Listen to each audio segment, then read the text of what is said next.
Hey everybody, today I'm going to be doing a video that is going to be used for both Foods 1 and Foods 2. So I'm going to go over some equipment as I go through this. So this is a beet.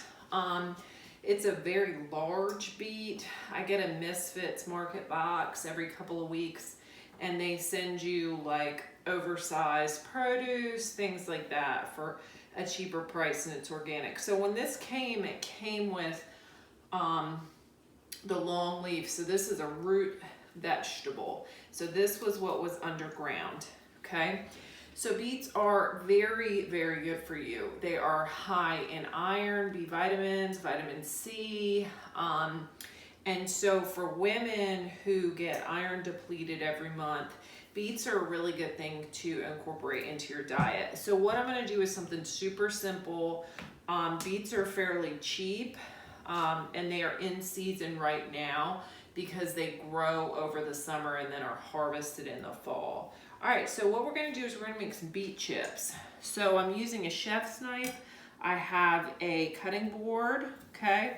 And what I'm gonna do is I'm just going to slice off the tip of the beet. Now, the beet is basically like this fuchsia color and it will stain. So you need to make sure that you're protecting your clothing and also your countertop.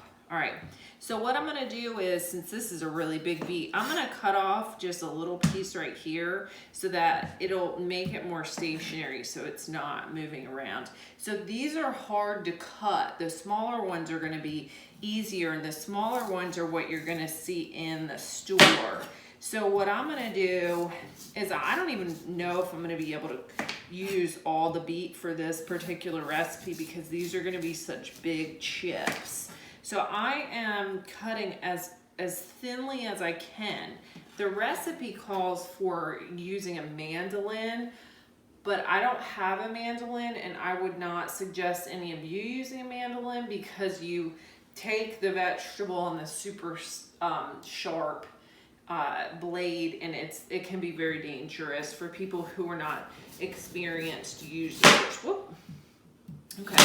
Whoa, see how fast that changes? So I'm gonna kind of angle my knife down just a little bit more so I can get some more traction on it. These are huge, okay? So I'm actually probably gonna cut them in half.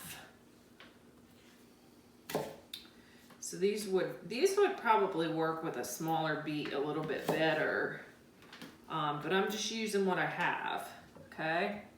All right, and as I go along, I'm gonna see what I can fit, because I can wrap the beet up and use it in some other recipe, okay? I really like to just cut beets into like fours, into quarters, and wrap it in some aluminum foil and roast it. And then when you take it out, you can just peel the skin right off. Whoop. Okay. Whoop. Yeah, see? This is not easy with this big beet. Okay. All right. So the reason I am using beets instead of potatoes for this to make an oven roasted chip is because, I'm gonna turn this around because this part's getting a little too wobbly on me. It's because beets are more nutritious than a potato. So a regular white potato doesn't have many nutrients in it. It's really just carbs. It does have potassium, a few little things, but white vegetables don't have the vitamins that these brightly colored veggies do. So you could do this with a sweet potato. Those are really good. Okay, so I'm just gonna make some more layers, and maybe I will be able to get this whole thing on there. Maybe, probably just one or two more slices. So you turn your vegetable so that you get some more kind of traction on it. So you're not just trying to cut that you know, the one part. Okay, so I'm really kind of getting dangerously low. So I'm not even gonna mess around with the top part of this. I'm just kind of gonna slice into that bottom. And I can just cut that up and throw it in some foil and roast it. Okay, so as you can see, I have a single layer, and that's really important.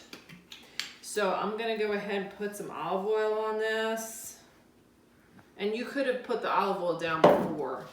I have some Hatter Saltworks sea salt right here. And I actually put a little bit of rosemary in there. They make a rosemary sea salt, but I ran out, so I just put some rosemary in there. But their rosemary sea salt's really good. Okay, so I've generously salted this, and all I'm gonna do is flip and turn. Okay, I'm making sure that these are going to stay in a single layer. Whoop.